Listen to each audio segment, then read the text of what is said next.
पंचायत नगरीय निकाय निर्वाचन तैयारियां तेज हो गई है। राज्य निर्वाचन आयुक्त बीपी सिंह की कमिश्नर आईजी से चर्चा, वीडियो कॉन्फ्रेंसिंग के जरिए चर्चा। सभी संभागों के कमिश्नर आईजी बैठक में शामिल हैं। इंदौर और भोपाल के पुलिस कमिश्नर भी मौजूद हैं। त्रिस्तरीय पंचायत नगरीय निकाय निर्वाचन तैयारियों को लेकर ये महत्वपूर्ण बातचीत चल रही है। इस पर ज़्यादा जानकारी के लिए बात करेंगे हमारे सहयोगी विशेष संवाददाता अनुराग मालवी हमारे साथ जुड़ गए हैं। अनुराग, ये जो नगरीय निकाय चुनाव संबंधी चर्चा है, इसके बारे में विस्तार से आपसे जानना चाहेंगे।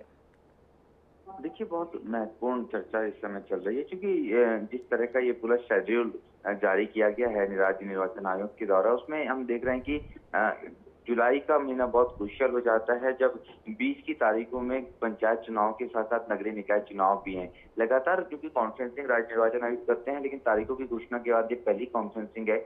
और इसमें सबसे महत्वपूर्ण मसला ये है कि जो रिसोर्सेज जितने हैं उन्हीं के द्वारा एक साथ, क्योंकि ये पहली बार मध्य प्रदेश में हो रहा है कि पंचायत चुनाव और साथ में नगरीय निकाय चुनाव एक ही ड्यूरेशन में हो रहे हैं, मतलब लगभग आसपास हो रहे हैं। और नगरीय निकाय चुनाव के बीच में पंचायत चुनाव की तारीखें भी है। तो किस तरह से व्यवस्थाओं को संभालना है, किस तरह से कानून व्यवस्था को संभालना है, किस तरह पुलिस बल सुरक्षा बल का प्रयोग करना है, इस आज की चर्चा का सबसे महत्वपूर्ण विषय यही है। उसी प्लान को जो है कहीं ना कहीं राज्य निर्वाचन आयुक्त और आईजी जो है तमाम संभागों के, वो साझा कर रहे हैं और उसी के अनुसार जो है राज्य निर्वाचन आयोग आगे बढ़ने जा रहा है। पर महत्वपूर्ण बात यही है कि इसमें अभी तक के जितनी बातें हैं, राज्य निर्वाचन आयुक्त ने पूछा था कि क्या किसी तरह की मुश्किलें नजर आ रही हैं, तो जो बैठक हुई है वीडियो कॉन्फ्रेंसिंग के जरिए, उसमें सभी ने कहा है कि कहीं भी कोई मुश्किल नहीं है और ये रास्ता पहले ही साफ हो चुका था। लेकिन अब एक निश्चितता की स्थिति बन गई है जो शेड्यूल जारी किया गया है उसको लेकर। और साथ में राज्य निर्वाचन आयोग ने साथ में ये भी कहा है इस बैठक के दौरान आईजी कमिश्नर से कि इस बात का जरूर ध्यान रखा जाए कि कुछ सरकारी योजनाओं को राज्य निर्वाचन आयोग ने